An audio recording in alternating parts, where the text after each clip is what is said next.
Ho qui tra le mani la bandiera della regione del Veneto, il gonfalone, vedete, col leone, poi ci sono qui le frange, le fiamme con i capoluoghi di provincia, sono 7 le province del Veneto, una bandiera bellissima che giustamente il Presidente Zaia l'altro giorno ha orgogliosamente mostrato. Perché l'ha mostrata?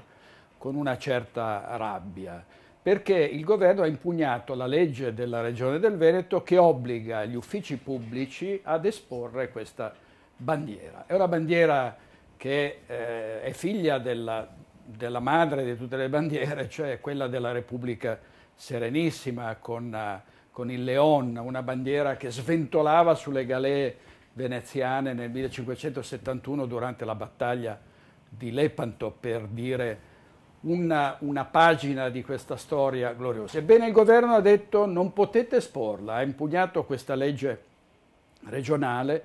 Io trovo che non ci sia niente di più arrogante e di più vergognoso di una scelta di questo genere. Impedire ad un territorio, ad una popolazione di esporre il simbolo che la rappresenta più di ogni altro vessillo. Allora noi abbiamo invitato l'altra sera i veneti ad esporre questa bandiera e la bandiera del Leon alle finestre oppure ai pennoni, sui tetti, e ce ne sono già tante, ma soprattutto vorremmo che tra una settimana fossero esposte le bandiere della Regione del Veneto anche negli uffici pubblici, quindi nelle questure, nelle prefetture, nei comuni.